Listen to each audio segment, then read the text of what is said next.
Imagine you're standing at a crossroads, staring at a signpost pointing in every direction, but none of the paths have a name. You feel lost. We've all been there, right? That moment when you wonder, why am I even here? What's the point of all this? It's a universal feeling, one that sneaks up on you in the quiet moments or punches you in the gut during life's hardest trials. Now, let me tell you about a man who faced that question in the most brutal, unthinkable circumstances imaginable, Viktor Frankl. And his answer to that question, it might just change your life. Picture this. It's 1942. You're stripped of everything. Your family, your career, your home. You're crammed into a cattle car, headed to Auschwitz. The air reeks of fear. Every step forward chips away at your sense of self like a slow erasure of your identity. That was Frankl's reality. And yet, through all the horror, through the unimaginable suffering, he found something extraordinary. Not just survival, not just hope. He found meaning. Now, before you think, well, I'm not in a concentration camp. What does this have to do with me? Hang tight. Frankl's story isn't just about surviving the Holocaust. It's about how every one of us can face adversity, big or small, and come out stronger by finding a deeper purpose. What's wild is that he didn't just live it. He turned it into a blueprint for all of us to follow. That's what man's search for meaning is. It's not just a book. It's a life manual, a guide to navigating pain, loss, and even just the monotony of daily life, with meaning as your compass. But here's the kicker. Frankl didn't find meaning in some grand, dramatic way. It wasn't about solving world hunger or building monuments. Sometimes, it was as simple as imagining his wife's face while standing in the freezing cold, or helping a fellow prisoner find a scrap of bread. Small things, right? But these small things carried enormous weight because they gave him a reason to keep going. So, let me ask you this. What's your reason? Have you ever thought about what keeps you moving forward when life gets hard? And if you haven't, don't worry, you're not alone. That's the beauty of Frankl's story. It doesn't judge. It just invites you to look deeper. Here's why this matters now more than ever. We live in a world where everything moves at hyperspeed. We're constantly bombarded with images of success, beauty, and happiness that make us question whether we're enough. It's exhausting, isn't it? But Frankl reminds us that meaning isn't something you find in Instagram likes or job titles. It's found in how you respond to life, especially the hard parts. And that's the game changer. Life doesn't need to be perfect to be meaningful. Let me paint this picture for you. Imagine you're carrying a heavy backpack filled with rocks labeled stress, failure, and loss. Every step feels impossible. Now, imagine someone gives you a map and points out a destination, a reason to keep walking. Suddenly, the weight doesn't go away, but it feels lighter because you know where you're headed. That's what meaning does. It doesn't erase the struggle, but it makes it worth enduring. And that's where Frankl's genius lies. He didn't just survive his suffering, he studied it. He watched how others around him responded to the same horrors and discovered a profound truth. Those who found meaning, even in the smallest things, endured. They didn't just live, they transcended. Now, here's the part that's going to blow your mind. Frankl wasn't just sharing his story in man's search for meaning. He was laying out a philosophy called logotherapy. It's a fancy word, sure, but at its core, it's simple. We're all driven by the need to find meaning in our lives. That's the key to not just surviving but thriving. So what's your meaning? Is it your family? Your work? A dream you've been too scared to chase? Or maybe it's something you haven't even discovered yet. Wherever you are in your journey, Frankl's story is a reminder that meaning isn't handed to you. It's something you create, moment by moment, decision by decision. And here's the best part. This isn't just a story about Viktor Frankl. It's a story about you, your struggles, your purpose, your path forward. By the end of this, you're going to see how his lessons fit into your life in ways you never expected.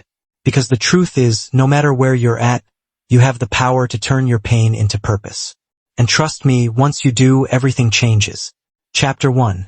The life and context of Viktor E. Frankl. Picture a young boy walking the cobblestone streets of Vienna in the early 1900s, a city alive with intellectual energy. This was Viktor Frankl's world. Born in 1905 to a modest Jewish family, Viktor grew up surrounded by the cultural and intellectual richness of the city that gave birth to Freud's psychoanalysis and Mahler's symphonies. Even as a child, Viktor displayed a deep curiosity about the human experience. While his friends were playing games, he was busy asking big questions. Why do people suffer? What makes life worth living? His family encouraged his curiosity, even as they lived through the trials of early 20th century Europe. World War I brought hunger and uncertainty, yet Viktor found solace in books, often devouring texts far beyond his years. It wasn't long before his intellectual passion crystallized into a desire to understand the human mind. He studied medicine, focusing on psychiatry and neurology, fields that were as much art as science in that era. At university, Frankl quickly became a rising star, catching the attention of prominent thinkers like Sigmund Freud and Alfred Adler. Freud's theories on the unconscious mind fascinated him, but Frankl found something lacking in the psychoanalytic focus on childhood trauma. Adler's ideas about striving for power and overcoming inferiority felt closer to the truth but still incomplete. Frankl believed something was missing, a deeper layer that spoke to humanity's need for purpose and meaning. As he began his medical career, Frankl worked with patients struggling with depression, often those who had attempted suicide. These encounters shaped his belief that despair wasn't just about pain, it was about the absence of meaning. In his early 20s, he pioneered methods that focused on helping patients discover purpose, even in their darkest hours. The seeds of logotherapy, his groundbreaking psychological theory, were already being planted. But while Viktor was developing his ideas, the world around him was darkening. In the 1930s, the shadows of fascism and anti-Semitism began to loom over Europe. Hitler's rise to power brought fear and division, and as Austria became absorbed into Nazi Germany in 1938, life for Jewish families like the Frankls became increasingly precarious. For Viktor, the personal and professional collided in devastating ways. His work as a prominent Jewish psychiatrist in Vienna was no longer permitted under Nazi rule. He was stripped of his position, his voice stifled by oppressive laws. Despite these challenges, Viktor remained in Vienna even when he had the opportunity to escape. Why? Because he couldn't abandon his aging parents, who depended on him. It's here that Viktor's story takes a profoundly personal turn. In 1942, he, along with his wife, Tilly, and his parents, were deported to their Seinstadt, a Nazi-controlled ghetto. The conditions were horrific: overcrowding, disease, and starvation. Yet even in this nightmarish environment, Viktor continued to practice his craft, offering comfort to his fellow prisoners and organizing mental health support groups. It was his way of clinging to meaning, even when the world seemed bent on destroying it. Then came Auschwitz. If their Seinstadt was purgatory, Auschwitz was hell. Viktor was separated from his family upon arrival, and it wasn't until later that he learned both his wife and parents had been murdered. The loss was shattering, but in the midst of unimaginable suffering, Viktor began to observe the human spirit in ways that would define his life's work. He noticed something extraordinary. Survival wasn't merely a matter of physical strength or luck. Those who endured had something intangible, a reason to live. Some found it in faith, others in love, and still others in the belief that their suffering had meaning. Viktor himself drew strength from the memory of his wife. In his darkest moments, he would imagine her smile or hear her voice, and that image would carry him through another day. Even as he endured brutal labor, near starvation, and constant fear of death, Viktor began mentally composing the ideas that would later become man's search for meaning. He started with a simple observation. When everything is taken away, freedom, possessions, even dignity, what remains is the ability to choose how we respond. That choice, he realized, is where meaning is born. The socio-political context of Frankl's experiences cannot be overstated. The rise of totalitarian regimes like the Nazis sought to strip people of their individuality, reducing them to numbers, laborers, or corpses. But Frankl's philosophy countered this dehumanization by asserting the intrinsic value of every person's unique purpose. In a world where millions were reduced to statistics, Viktor's work was a radical affirmation of humanity's worth. When liberation finally came in 1945, Viktor was a changed man. He had lost nearly everyone he loved, but he hadn't lost his purpose. His time in the camps had transformed his philosophical musings into an urgent mission, to help others find meaning, no matter their circumstances. This mission drove him to write Man's Search for Meaning, a book that has since been translated into dozens of languages and sold millions of copies worldwide. But the most remarkable thing about Frankl isn't just that he survived the Holocaust or that he developed a revolutionary psychological theory. It's that he never let despair win. Instead, he turned his suffering into a beacon of hope for others, proving that even in the face of unimaginable cruelty, the human spirit can triumph. So, here's the question Viktor Frankl leaves for all of us. What will you choose when everything is stripped away? Because in that choice lies your greatest power. And in your greatest power lies the meaning you've been searching for all along. Chapter 2. The Camps. A chronicle of survival and humanity, the journey to Auschwitz was a journey into the unimaginable. For Viktor Frankl and millions of others, it began with the stripping away of everything that made them feel human. Family photos, wedding rings, letters, treasures that carried a lifetime of memories, were confiscated and discarded as though they were meaningless trinkets. Upon arrival, even names were erased, replaced by numbers tattooed onto bare skin. It was a deliberate act of dehumanization, reducing individuals to mere statistics in the Nazi machine. Frankl's number was 119,104, just another figure in a system designed to annihilate not only bodies but also spirits. The initial shock was overwhelming. How do you process the sight of towering chimneys spewing ash, the cries of families being torn apart, and the ever-present threat of death? Frankl described it as a surreal detachment, as though his mind couldn't fully grasp the horror before him. This was the first psychological stage he observed in the camps. Shock. It was a protective mechanism, a way for the mind to shield itself from the immediate reality of terror. But even in those early days, something remarkable began to emerge. Amid the dehumanization, moments of profound humanity persisted. Frankl would later recount a scene that stayed with him forever. A fellow prisoner sharing his last piece of bread with another, even though he himself was starving. It was an act of selflessness so pure that it seemed to defy the very laws of survival. And yet, Frankl realized that these acts weren't anomalies. They were lifelines.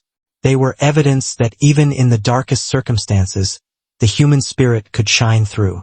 As days turned into weeks and weeks into months, life in the camps settled into a grim routine.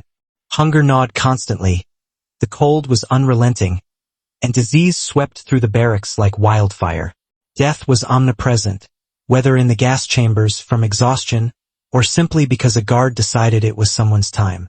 For many, hope began to fade, replaced by a deep, numbing apathy. This was the second psychological stage Frankl observed: emotional death. It was a dangerous place to be, because once a prisoner lost their will to live, their physical decline was often swift and irreversible. But Frankl saw something else too, something extraordinary. There were those who managed to hold on, not just to life but to purpose. They found meaning in the smallest things. The memory of a loved one, a vision of a future goal, or even the determination to endure suffering with dignity. For Frankl, it was often the thought of his wife, Tilly. Though separated from her and unaware of her fate, he would imagine her face and feel her presence as though she were beside him. In one of his most poignant reflections, Frankl wrote, "The salvation of man is through love and in love." Even in the camps, love became a source of strength that no oppressor could take away. Nature, too, offered fleeting moments of solace. Frankl described how prisoners would gather at the end of a brutal day to watch the sunset through the barbed wire. For a few brief minutes, the sky would blaze with color, and the prisoners would stand in silence, reminded that beauty could still exist, even here. These moments were not escapes from reality but affirmations of life's enduring worth, no matter the circumstances. Frankl's observations didn't end with these stories of resilience. He sought to understand what separated those who survived from those who didn't. It wasn't physical strength or even luck, though both played a role. The critical factor, he found, was meaning. Those who could find purpose in their suffering, who could see it as a challenge to be faced rather than a punishment to be endured, were far more likely to survive. This insight would become the cornerstone of his philosophy. The idea that life is never without meaning, even in the face of death. But this pursuit of meaning wasn't always easy. Frankl saw many prisoners struggle to hold onto their humanity. Some succumbed to despair, others to the lure of power in the form of becoming capos, prisoners who collaborated with the guards in exchange for better treatment. The camps were a constant test of moral character, and Frankl recognized that survival sometimes came at a cost. Yet he believed that every person, no matter their circumstances, had the freedom to choose their attitude, even when they couldn't choose their fate. As liberation drew near, a new psychological stage emerged, the struggle to reconnect with life. For those who survived, freedom wasn't an instant relief but a complex, often disorienting process. Many felt numb, unable to grasp the enormity of what they had endured. Others struggled with guilt for surviving when so many had perished, guilt for moments of selfishness or weakness. Frankl himself grappled with these emotions, but he also saw liberation as a chance to reaffirm his commitment to meaning. He knew that the lessons of the camps couldn't stay locked in the past. They had to be shared to help others navigate their own struggles. Reflecting on the camps, Frankl often spoke of the paradox of suffering. While no one seeks out pain, it has a unique ability to strip life down to its essentials, revealing what truly matters. In the camps, this was starkly evident. Possessions, status, and comfort meant nothing. What remained was the essence of humanity. The capacity to love, to endure, and to find purpose, even in the midst of unspeakable horror. And so, Frankl's time in the camps became more than a story of survival. It became a testament to the resilience of the human spirit. His experiences weren't just his own. They were a mirror reflecting the potential in all of us to rise above our circumstances. Through his suffering, Frankl discovered a profound truth, that life's meaning isn't something we wait to find. It's something we create, moment by moment, choice by choice. Chapter 3. The philosophy of logotherapy imagines standing at a crossroads, each path leading to a different destination. One road promises pleasure, the other power. Both are tempting, but neither feels quite right. Then there's a third path, quieter and less obvious, but somehow more compelling. It's the path toward meaning. Viktor Frankl believed this was the road we were all meant to walk, the one that gives life its deepest purpose. Logotherapy, the psychological approach Frankl developed, is built on this central idea. The primary motivation in life isn't pleasure, as Freud suggested, or power, as Adler proposed, but the search for meaning. At first glance, this might seem abstract or even philosophical, but Frankl's insights were born in the most concrete and harrowing conditions imaginable. He didn't theorize about meaning from a comfortable study. He lived it in the shadow of death. Frankl described logotherapy as a way to help people uncover the purpose already embedded in their lives, even if it's obscured by suffering or despair. Unlike therapies focused on dissecting the past, logotherapy is future-oriented. It asks, what can you still give? What goals can you set? What meaning can you find in your circumstances? For Frankl, meaning wasn't a luxury or an intellectual exercise. It was as essential as food or air. Without it, he believed, we wither. To make the concept of meaning tangible, Frankl identified 3 primary paths: through work, through love, and through suffering. Each represents a way we can connect with something greater than ourselves, a way to transcend the smallness of individual struggles. The first path, meaning through work, involves creating or accomplishing something significant. It doesn't necessarily mean a career or a job. It could be writing a poem, building a family, or even tending a garden. Frankl often shared the story of a painter who, after a traumatic accident, lost the ability to hold a brush. At first, the artist was consumed by despair, convinced his life had lost its purpose. But with Frankl's guidance, he began experimenting with new methods of painting, eventually creating a series of works with his mouth. This wasn't just art. It was a declaration of resilience and a testament to the enduring human need to create. The second path, meaning through love, speaks to the transformative power of connection. Love, for Frankl, wasn't merely an emotion.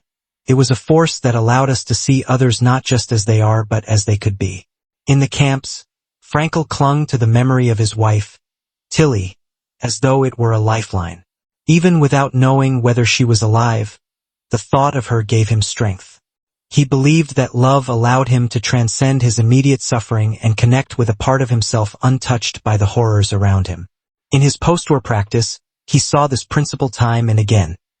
People who felt truly seen, valued, and connected to others found it easier to endure life's hardships. The third and most challenging path is meaning through suffering. At first, this might seem counterintuitive. How can something as painful as suffering be a source of meaning? But Frankl argued that suffering is inevitable, and what matters is how we respond to it. He often recounted the story of a grieving widower who came to him for help. The man couldn't move past the death of his beloved wife. Instead of trying to diminish the man's pain, Frankl asked a simple question: what would have happened if you had died first, and she had been the one left behind? The man paused, considering the anguish his wife would have endured, and finally said, "She would have suffered terribly." Frankl responded, "Then your suffering has spared her from that pain." The man left, not cured of his grief but transformed by the realization that his suffering had meaning. It was an act of love. Logotherapy's strength lies in its practicality. It doesn't promise to eliminate pain or solve all problems. Instead, it offers tools to navigate life's inevitable challenges. One of Frankl's favorite techniques was to help patients reframe their struggles. For instance, a man plagued by feelings of futility in his office job was encouraged to think of himself as a guardian of stability for his family, a role that gave his daily grind a new and profound significance. By shifting his perspective, the man found a sense of purpose in what had previously felt like monotony. Frankl also believed in the power of choice. He often said that while we can't always control what happens to us, we can control how we respond. This principle was vividly illustrated by a patient who was terminally ill. Instead of despairing over his fate, the man chose to focus on the legacy he could leave for his children. He spent his final weeks writing letters filled with advice, wisdom, and love, creating a gift that would endure long after he was gone. Through his choice, he transformed his suffering into something deeply meaningful. What makes logotherapy so compelling is its universal applicability. It doesn't matter whether someone is struggling with a terminal illness, a midlife crisis, or the everyday challenges of existence. The search for meaning is a thread that connects us all. Frankl believed this search was particularly urgent in modern times, where the pace of life and the emphasis on material success often leave people feeling empty. He referred to this emptiness as the existential vacuum, a kind of spiritual malaise that stems from living without purpose.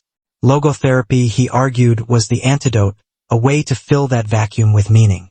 The philosophy of logotherapy is both simple and profound. It challenges us to ask not what we expect from life but what life expects from us. This shift in perspective can be transformative, turning even the most ordinary moments into opportunities for growth and connection. For Frankl, the essence of life's meaning wasn't something abstract or distant. It was as close as our next decision, our next act of kindness, our next step forward. Through work, love, and suffering, we find the threads that weave our lives into something greater than ourselves. And in doing so, we discover what Viktor Frankl knew so deeply, that meaning is not something we wait to find. It is something we create, moment by moment, even in the face of life's greatest challenges. Chapter 4. Suffering and the human spirit. Suffering, Viktor Frankl believed, is an inescapable part of life. No matter how carefully we plan or how fortunate our circumstances, pain finds its way into every human experience. But Frankl refused to see suffering as purely destructive. Instead, he argued that it could be transformative, a crucible in which the human spirit is tested, refined, and often elevated. This idea was not born from detached philosophical musings but forged in the fire of Frankl's own harrowing experiences. He observed that suffering, when approached with the right mindset, could reveal profound truths about human nature. It could strip away the superficial and force people to confront their deepest values, their innermost strengths. Frankl's life in the concentration camps was a constant confrontation with suffering, and yet, he found meaning in it, not because the pain was justified or deserved, but because he realized that meaning could exist despite it. This redefinition of suffering begins with choice. Frankl often said, "When we are no longer able to change a situation, we are challenged to change ourselves." It's a deceptively simple idea with profound implications. In the camps, prisoners had no control over their circumstances. They couldn't change the freezing temperatures, the endless hunger, or the cruelty of the guards. But they could choose how to respond. They could decide, even in the smallest ways, what kind of person they wanted to be. One story Frankl shared in Man's Search for Meaning is of a man who, knowing his death was imminent, chose to face it with dignity. Instead of sinking into despair, he spent his final days comforting others, sharing whatever scraps of food he could spare, and refusing to let the dehumanizing conditions rob him of his humanity. His suffering was not erased, but his attitude toward it transformed his experience into something meaningful. He became a source of inspiration, a reminder that even in the worst circumstances, we retain the freedom to choose our response. Beyond the camps, Frankl encountered countless individuals who exemplified this principle. One patient he treated after the war was a mother devastated by the death of her son. For years, she had been consumed by grief, unable to move forward. Frankl gently guided her to consider the meaning her son's life had brought to hers. Together, they reframed her suffering, not as something to be eradicated but as a testament to the depth of her love. Over time, she began to see her grief not as a burden but as a reflection of something beautiful and enduring. Stories of transformation like these abound, both in Frankl's writings and in the wider human experience.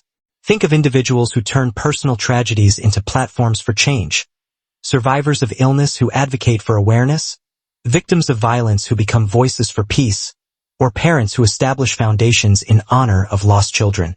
These people don't escape suffering. They transcend it, using it as a catalyst for growth, compassion, and action. Frankl called this the existential challenge of suffering. It's the idea that, while we may not choose our hardships, we can choose what they mean. He likened this process to a sculptor chiseling away at a block of marble. Suffering, in this analogy, is the chisel.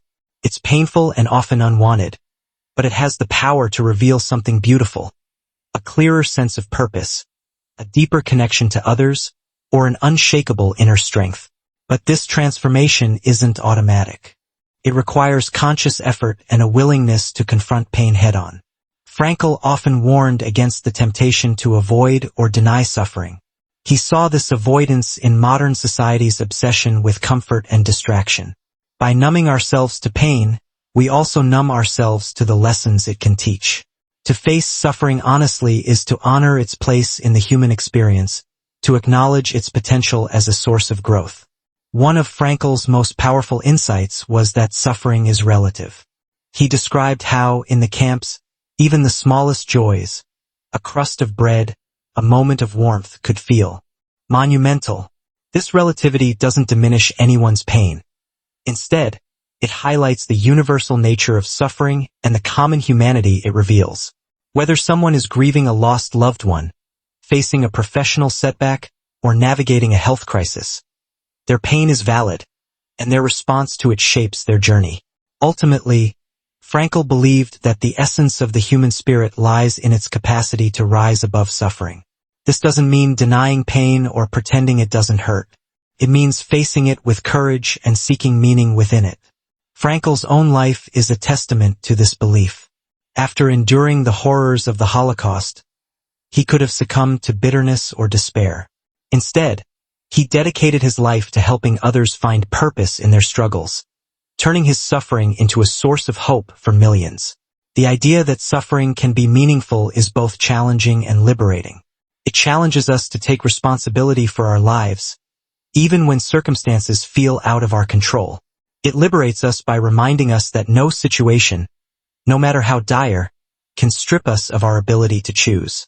In this way, suffering becomes not an end but a beginning, a doorway to deeper understanding, greater empathy, and a life lived with purpose. As Frankl often said, "What is to give light must endure burning." It's a difficult truth, but one filled with hope. Through suffering, the human spirit doesn't just endure, it shines. And in that light, we find not only the strength to carry on but the wisdom to help others do the same. Chapter 5. The relevance of man's search for meaning in modern times. Imagine standing in the middle of a crowded city, surrounded by skyscrapers, neon signs, and the relentless hum of technology. People rush past, heads bowed over their phones, eyes glazed with the weight of their daily routines. It's a paradox of modern life. Never before have we been so connected, yet so many of us feel profoundly disconnected. In this whirlwind of materialism, digital distraction, and the ever-present noise of achievement culture, Viktor Frankl's teachings resonate more urgently than ever. Frankl recognized that the search for meaning was not a luxury reserved for philosophers but a fundamental human need, as essential as food or shelter. In the decades since man's search for meaning was first published, society has changed dramatically, yet the existential vacuum Frankl described has only deepened. The constant pursuit of material success and the endless scroll of social media have created a world where people often confuse distraction with fulfillment. We have more conveniences and comforts than at any point in history, but the question remains, are we truly living meaningful lives? The modern crisis of meaning manifests in various ways, from the rising rates of depression and anxiety to the pervasive sense of burnout that so many experience. We chase careers, possessions, and accolades, hoping they will fill the void, only to find them fleeting. Frankl's wisdom cuts through this noise with a timeless truth. Meaning is not something external that we acquire. It is something internal that we create. This shift in perspective is not just liberating, it's transformative. Take the concept of logotherapy and its application in today's world. In therapy, Frankl's principles are used to help individuals navigate existential crises, offering tools to find purpose amid adversity. A counselor working with a client struggling with career dissatisfaction might guide them to reframe their work not as a means to an end but as an opportunity to contribute to something larger. A teacher, inspired by Frankl's insights, might encourage students to see challenges as stepping stones toward growth rather than obstacles to avoid. Beyond therapy, the principles of logotherapy are woven into the fabric of personal development and education. Companies are adopting purpose-driven missions, emphasizing the importance of meaningful work over mere productivity. Educational programs are beginning to prioritize resilience and emotional intelligence, teaching young people not just how to succeed but how to find significance in their achievements. And then there are the stories, modern tales of individuals and communities drawing strength from Frankl's lessons. Consider the young entrepreneur who, after losing a loved one, started a nonprofit to support grieving families. Or the veteran who, haunted by the trauma of war, found solace in mentoring at-risk youth, using his pain as a bridge to connect with others. These stories echo Frankl's assertion that meaning can arise from even the darkest experiences, not because suffering is inherently good, but because it compels us to ask what we can give, rather than what we have lost.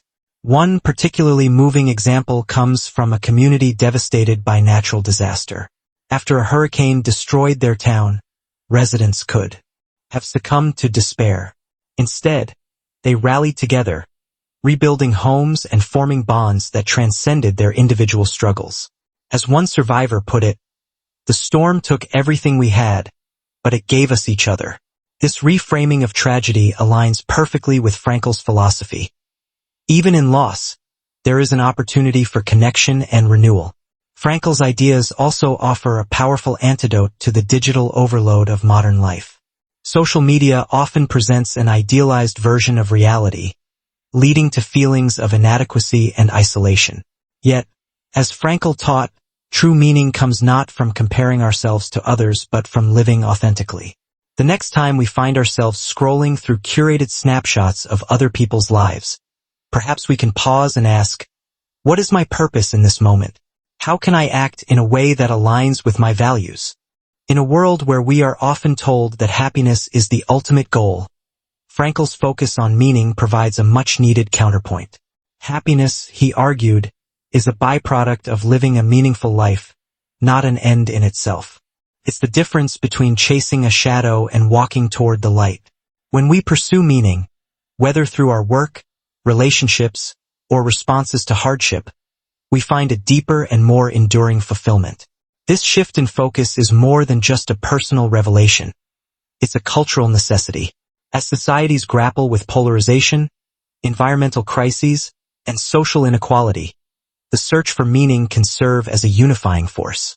It reminds us that we are not just consumers or competitors, but human beings capable of empathy, creativity, and transcendence. By finding purpose in our individual lives, we contribute to the collective good, creating ripples of impact that extend far beyond ourselves. Frankl's teachings remain relevant because they speak to something timeless and universal. Whether we are navigating personal loss, career transitions, or the complexities of a globalized world, his insights offer guidance and hope. They remind us that meaning is not something we wait for, it's something we choose. And in that choice lies our greatest power. As we consider the lessons of man's search for meaning, it's worth reflecting on a question Frankl often posed to his patients. What is life asking of you? It's a question that doesn't demand perfection or immediate answers, but invites us to engage fully with the present moment. In doing so, we not only find meaning for ourselves, but also become a source of meaning for others. Frankl's legacy is not just a set of ideas, but a call to action. A reminder that even in the face of life's greatest challenges, we have the capacity to transcend, to grow, and to find purpose. And in a world searching for direction, his message is as urgent and necessary as ever. Chapter 6. Integrating meaning into daily life. It's one thing to read about meaning and purpose. It's another to live it. Viktor Frankl's teachings aren't abstract theories to ponder in moments of quiet reflection. They are practical tools meant to be used, tested, and applied in the messy reality of daily life. The beauty of his philosophy is its accessibility. You don't need to be in the midst of profound suffering or at a major crossroads to begin integrating meaning into your routine. The opportunities are everywhere, waiting to be discovered. Imagine starting your day not with a to-do list but with a simple question. What small thing can I do today to bring meaning into my life or someone else's? This shift in perspective doesn't just change your actions. It changes your relationship with time, with priorities, and with yourself. Frankl's approach to meaning begins here, in the seemingly ordinary moments where the extraordinary often hides. One of the simplest ways to cultivate meaning is through reflection. Journaling, for instance, offers a structured way to examine your thoughts, feelings, and choices. Frankl himself kept notes in the concentration camps, scribbling on scraps of paper whenever he could. The act of writing became a way to anchor his thoughts, to remind himself of his purpose amid chaos. For us, journaling can serve a similar function. It's not just about recording what happened during the day, but about asking deeper questions. What made me feel alive today? Where did I feel a sense of connection? What challenge forced me to grow? Mindfulness is another powerful practice. By slowing down and paying attention to the present moment, we can uncover layers of meaning that often go unnoticed. Think of the simple act of sharing a meal with a loved one. On the surface, it's just food and conversation. But viewed through the lens of mindfulness, it's an opportunity to nurture relationships, express gratitude, and savor the richness of human connection. Meaning, Frankl would argue, isn't something we find by chasing grand experiences. It's something we uncover by being fully present in the ones we already have. Acts of service are perhaps the most direct way to infuse life with purpose. Whether it's volunteering at a local shelter, mentoring someone in need, or simply listening to a friend without judgment, these moments remind us of our interconnectedness. Frankl often spoke of self-transcendence, the idea that we find meaning by stepping outside of ourselves and contributing to something larger. In today's fast-paced world, where individualism often takes center stage, Service can be a powerful antidote to loneliness and despair. Consider the story of a young woman who, after surviving a serious illness, felt lost and disconnected. Inspired by Frankl's teachings, she began volunteering at a hospital, offering comfort to patients going through similar struggles. Over time, she found that her pain had transformed into a source of strength, not because it disappeared, but because it gave her the empathy and resilience to help others. Her days became infused with meaning, not through dramatic changes but through small, consistent acts of kindness. Frankl's ideas also encourage us to confront our own suffering head-on. This doesn't mean seeking out pain or glorifying hardship, but recognizing that our struggles are opportunities for growth. Think of a person grieving the loss of a loved one. The pain is real, the loss irrevocable. But within that grief lies a choice: to shut down or to open up, to withdraw from life or to honor the memory of their loved one by living fully. By embracing the discomfort and asking, "What can this teach me? How can this shape me?" we begin to transform suffering into something meaningful. This transformation often starts with perspective. Frankl believed that our attitude toward life's challenges determines their impact on us. It's like looking at a painting. From one angle, it might seem dark and chaotic, but shift your position slightly, and a new pattern emerges. The same is true of our experiences. A missed promotion might feel like failure, but it could also be the nudge that propels us toward a more fulfilling career. A difficult relationship might seem like a source of frustration, but it could also be a mirror reflecting our own areas for growth. Real-life examples of people integrating Frankl's teachings abound. Take the story of a man who lost his job late in his career.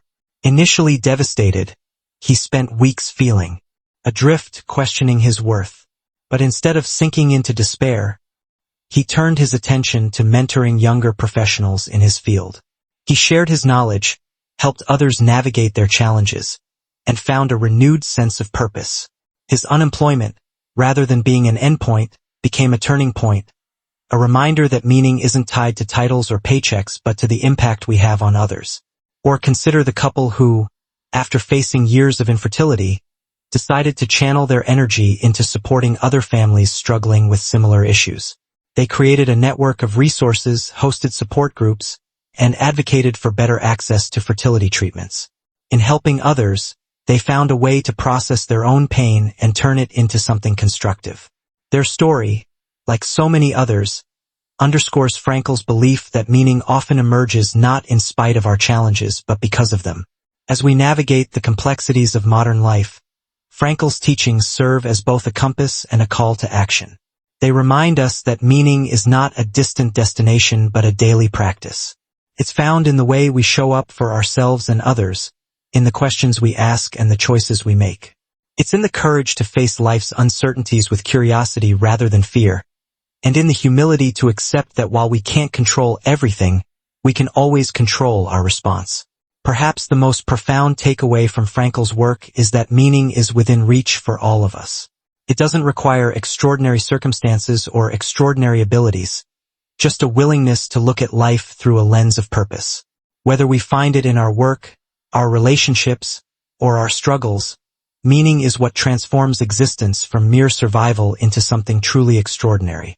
As we close this journey through Frankl's philosophy, consider this: what small action can you take today to live with greater purpose? Maybe it's a moment of gratitude, a kind word to a stranger, or a step toward a long-held dream. Whatever it is, know that in choosing meaning, you're not just enriching your own life, you're contributing to the greater story of humanity. A story shaped by resilience, connection, and the boundless capacity of the human spirit. Conclusion. The enduring legacy of Viktor E. Frankl. Imagine a man standing on a street corner, watching the world rush past. His life has not been easy. Loss, hardship, and countless unanswered questions have followed him to this point. But as he pauses to observe the endless movement, something shifts. He no longer feels trapped by the chaos but begins to sense a quiet pattern beneath it, as though life itself is whispering a deeper truth. This man could be any of us. He could be Viktor Frankl, and the truth he uncovers is one that has echoed through generations. meaning transforms everything. Frankl's story is not just one of survival but one of profound human insight. His life and work remind us that even in the darkest corners of existence, there is light to be found, if we choose to seek it. As we reflect on the journey we've taken through his philosophy, the central message becomes clear. Meaning is the force that binds us to our humanity, our purpose, and ultimately to each other. Throughout his experiences, Frankl showed us how meaning allows us to endure unimaginable suffering. He taught us that it's not the circumstances of life that define us but our response to them. This idea, so simple yet so powerful, invites us to look at our own lives with a sense of agency. What challenges are we facing today? What stories do we tell ourselves about those challenges? Are they stories of defeat, or do they carry the seeds of transformation? Frankl's vision for humanity was rooted in an unshakable belief in our capacity for resilience, love, and purpose. He saw humans not as passive beings at the mercy of fate but as active creators of their destiny. His philosophy is an antidote to the modern sense of disconnection and despair. It invites us to reimagine what it means to live authentically, not by chasing fleeting pleasures or superficial success, but by connecting deeply with the essence of who we are and why we're here. Take, for instance, the modern crisis of purpose. With endless distractions, overwhelming choices, and a culture that often equates value with productivity, many of us feel adrift. Frankl's work reminds us that meaning is not found in the noise, but in the quiet moments of clarity when we ask ourselves the right questions. What is truly important? What legacy do I want to leave behind? How can my life, no matter how small it seems, contribute to the greater whole? One of Frankl's enduring lessons is the idea that meaning is not static. It evolves as we grow. The meaning of life at one stage may differ radically from another. A young artist seeking to change the world through their work may find meaning in creative expression, while an elderly teacher may discover it in mentoring the next generation. This fluidity is not a weakness but a strength, allowing us to adapt and thrive through life's many seasons. Consider the story of a man who, after retiring, felt lost without the structure and identity his career had provided. Inspired by Frankl's teachings, he began volunteering at a local library, helping children discover the joy of reading. What started as a small act of service became a profound source of fulfillment. He often described those hours with the children as the most meaningful of his life, proof that purpose is always within reach if we open ourselves to it. Frankl's call to action is as relevant today as it was decades ago. To embrace the challenge of finding meaning in our lives, regardless of our circumstances. This is not an easy path. It requires self-reflection, courage, and a willingness to face discomfort. But the rewards are immeasurable. A life filled with meaning is not just richer. It is more resilient, more connected, and more deeply human. And this call to action is not just for us as individuals. Frankl envisioned a ripple effect, where the pursuit of meaning in one life could inspire others to seek their own. Imagine a world where meaning is the guiding principle in our families, our communities, and our global society. How would that transform the way we approach conflict, inequality, or environmental challenges? The possibilities are endless. As we conclude, let me leave you with a story, a reflection of Frankl's message in action. A young woman, struggling with depression, stumbled upon man's search for meaning. At first, it felt like just another book. But as she read Frankl's words, something shifted. She began to see her pain not as an enemy but as a teacher.